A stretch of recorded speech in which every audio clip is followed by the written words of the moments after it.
Chapter 2. Catherine snorted. Missing link, maybe, she said. Jonah reached down and picked up the letter. By the time he'd straightened up again, Chip had joined him on the porch, either because he was curious about the letter too, or because he really did have a crush on Catherine. "What's that?" Chip asked. Jonah shrugged. "Just a prank, I guess," he said. Seventh grade was all about pranks. You could always tell when someone in the neighborhood was having a sleepover because then the kids who weren't invited suddenly had gobs of toilet paper in all the trees and the yards. Or their cell phones rang at midnight. "I'm watching you," followed by gales of laughter. "Pranks are supposed to be funny," Catherine objected. "What's funny about that?" "Nothing," Chip said. Jonah noticed that Chip was smiling at Catherine, not looking at the letter. "Now, maybe if it said, 'It's 10 o'clock, do you know where your brain is?' Or 'Missing one brain cell, please return to Jonah Skidmore. It's all I've got.' Maybe that would be funny," Catherine said. She yanked the letter out of Jonah's hand. "Give me a few minutes. I could turn this into a really good prank." Jonah snatched the letter back. "That's okay," he said, and crammed the letter into his jean pocket. He knew it was just a prank. It had to be. But for just a second, staring at those words, "You are one of the missing," he'd almost believed them, especially since he'd just been telling Chip about being adopted. What if somebody really was missing him? He didn't know anything about his birth parents. All the adoption records had been sealed. He'd had such trouble understanding that when he was a little kid. He'd been a little obsessed with animals back then, so first he'd pictured elephant seals waddling on top of official looking papers. Then, when his parents explained it was a little better, he pictured crates in locked rooms, the doors covered with Easter seals. He'd been a pretty strange little kid. In fact, his face burned a little at the memory. He'd even given a report in second grade on all the different uses of the word seal, from the Arctic ice seals to Navy seals to sealed adoption records. The report had included the line, "And so that's why it's interesting that I'm adopted, because it makes me unique." His parents had helped him with that one. Wait a minute. Tony McGillicuddy had been in his second grade class, and so had Jacob Haynes and Dustin Cravers. What if they remembered too? What if they'd sent this letter because of that? Jonah narrowed his eyes at Catherine, who took a step back under the intensity of his gaze. "You know what?" he said, glaring at her. "You're right. This isn't funny at all." He pulled the letter back out of his pocket and ripped it into shreds. He dropped the shreds into Catherine's hand. "Throw that away for me, okay?" Okay, she said, apparently too surprised to think of a smart alecky comeback. "Want to come out and play basketball with us when you're done?" Chip asked, as she started to close the door. Catherine tilted her head to the side, considering. Jonah figured she was adding up all the possibilities. Seventh grader acting interested, plus a chance to tick off older brother, plus a chance to show off. For a girl, Catherine was pretty good at basketball. It seemed like a no-brainer to Jonah, but Catherine shook her head. "No thanks, I just did my nails," she said, and pulled the door all the way shut. Chip groaned. "She's your sister," he said. "Tell me, is she playing hard to get?" "Who knows," Jonah said, but he wasn't thinking about Catherine. By dinner time, Jonah had convinced himself that Tony McGillicuddy and Jacob Haynes and Dustin Cravers were a bunch of idiots, and he didn't really care what they thought or did. They could send him stupid letters all they wanted. It didn't matter to him. He stabbed his fork into his mashed potatoes and savored the sound of the metal tines hitting the plate. He didn't pay much attention to what Mom and Dad and Catherine were talking about. Something about some brand of jeans that all the popular girls in sixth grade owned. "But honey, you're popular and you don't have those jeans, so you can't be right about all the popular girls having them," Mom argued. "Mom," Catherine said. Then the doorbell rang. For a moment, everybody froze. Dad and Jonah with forkfuls of food halfway in their mouths.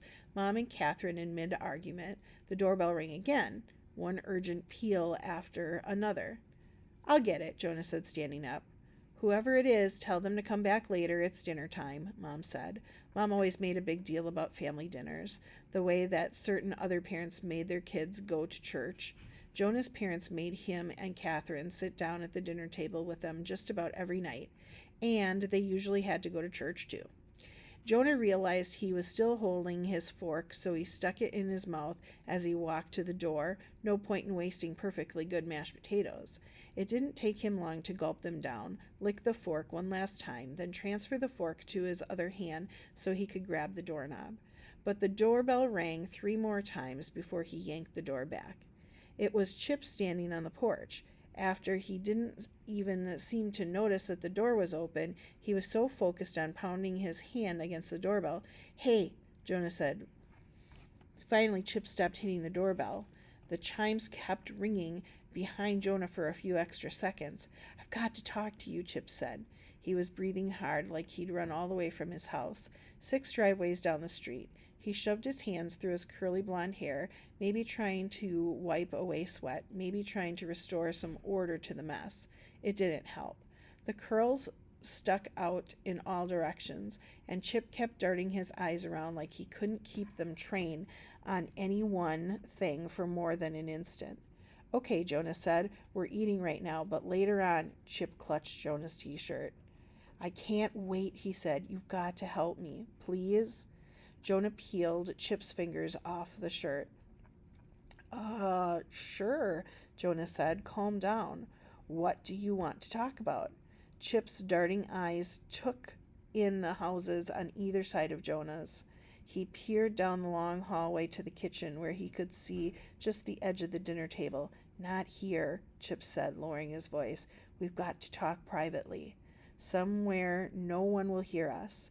Jonah glanced back over his shoulder. He could see the perfectly crisp fried chicken leg laying on his plate beside his half-eaten potatoes. He could also see Catherine peering curiously around the corner at him. "All right," Jonah said. "Wait here for just a second." He went back to the table. "Mom, Dad, may I be excused?" he asked. "No clean plate club for you?" Catherine taunted, which was really stupid. Mom and Dad had stopped making a big deal about clean plates years ago after Mom read some article about childhood obesity. "I'll put everything in the refrigerator and eat it later," Jonah said, picking up his plate. "I'll take care of that," Mom said quietly, taking the plate and fork from him.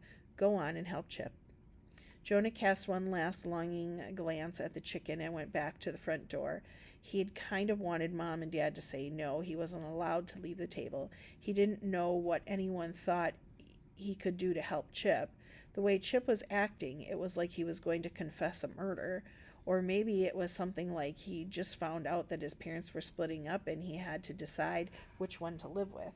Jonah knew a kid that had happened to. It was awful, but Jonah couldn't give advice about anything like that. Chip practically had his face pressed against the glass of the front door watching Jonah come back. "Come on," Jonah said. "Let's go to my room." This was strange because Chip had never been in Jonah's room before. They were play basketball in the driveway and maybe come into the kitchen for a drink of water friends, not "let's go hang out in my room" friends. Jonah held the front door open for Chip, and then Chip followed him up the stairs.